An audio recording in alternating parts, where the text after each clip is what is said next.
What's up YouTube, Saf here on Super Saf TV, and it's notch versus notch, the iPhone X versus the Huawei P20 Pro speed test. So we're going to be doing a bunch of tests. We'll be looking at benchmark scores, testing out some regular social apps, then moving on to games, and finishing off with RAM management. So without wasting any time getting straight into it, looking at benchmark scores, the iPhone X scores very much higher compared to the P20 Pro. The single core score is actually more than double, and the multi-core score is also significantly higher. Now how this all translates into real world performance, of course we're going to find out. So here are the apps that we'll be using. You can see that we have nothing open in the background on both devices. We're starting off with Twitter, and that was quicker on the P20 Pro. Going into my notifications, slightly quicker on the iPhone X. Moving on to Instagram, that was slightly quicker on the P20 Pro, I would say. My profile, slightly quicker on the iPhone X. Opening up an image, pretty much neck and neck. Now let's move on to Facebook Pages Manager. Quicker on the P20 Pro. We're going to scroll down and we're leaving all of these apps open. YouTube. Now that was quicker on the P20 Pro, although we've got slightly different content on each of these. So let's go on to the trending tab, and we're going to find a video that doesn't have any adverts. So here's the Westworld trailer, and that was pretty much neck and neck, I would say. So very close so far. Now let's move on to games. You'll notice here that we've got a timer at the bottom, and that's going to tell us exactly how long each of these take to load up these games. And Angry Birds 2 was quicker on the P20 Pro, coming in a few seconds later on the iPhone X. We're going to leave this open and let's move on to Mario Run. Once again, we do have this timer, which is going to tell us exactly how long each of these take. Very close, just a fraction of a second quicker on the P20 Pro. We're going to play the game, and that was quicker on the iPhone X by a few seconds. Now let's move on to Sonic Dash.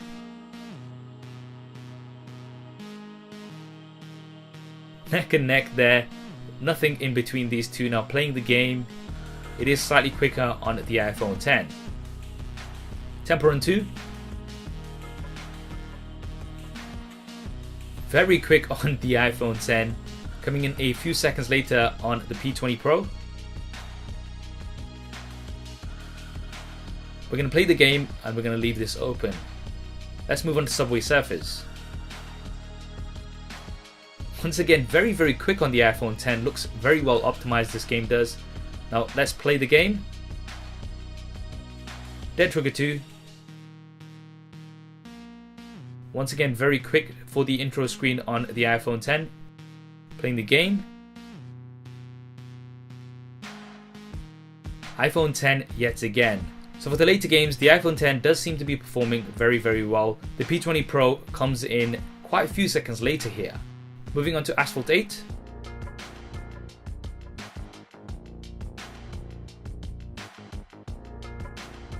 iPhone X again.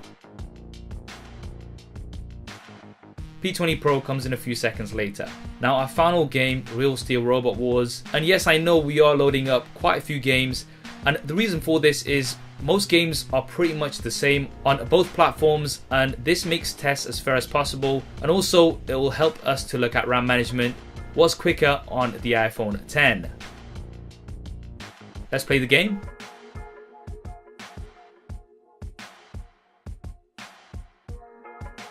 Once again, faster on the iPhone X. So some interesting results so far. Let's go ahead and test out RAM management. So we're going to see how many of these apps are still open.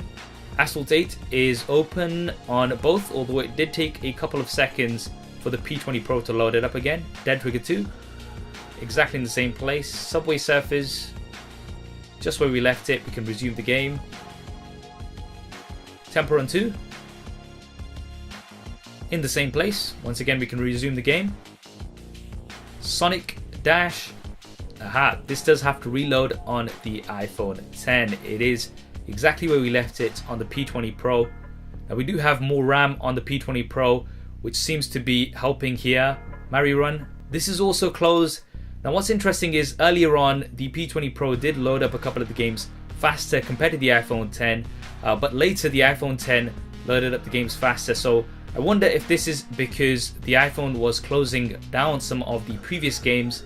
Like we can see here, Angry Birds 2 has been closed on the iPhone 10, whereas it is open on the P20 Pro. So this might be a contributing factor why some of the later games did load up quite a bit faster on the iPhone 10 at a later stage. Going on to YouTube, it is exactly where we left it on the P20 Pro, but the app has reloaded on the iPhone 10. Pages Manager, once again, exactly where we left it on the P20 Pro, and has to reload completely on the iPhone 10. Instagram, yep, same situation. It's on the image where we left it on the P20 Pro, but it has to completely reload on the iPhone 10. Struggling to reload here again. Now let's move on to Twitter anyway. Now Twitter is in notifications on both, but it did have to reload on the iPhone 10. So there we have it, guys, a speed test between the iPhone 10 and the Huawei P20 Pro. I think both phones did perform well overall, pretty much neck and neck for the social apps, but when it came to games, most games did open quicker on the iPhone 10. Now this does seem to be because they are better optimized for iOS, but also possibly because the iPhone does close down some of the earlier apps in order to allocate more RAM to the newer apps that we were opening. And therefore the RAM management for the P20 Pro was definitely much better, keeping all the apps open in the background, whereas these were closed on the iPhone 10. What did you think of these results? Definitely drop me a comment below and let me know. I hope you enjoyed this video and found it useful. If you did, then do hit that thumbs up button for me. And if you haven't already, then be sure to subscribe and switch on notifications. There's lots more Super Saf style content coming up on here. Thanks for watching. This is Saf on Super Saf TV, and I'll see you next time.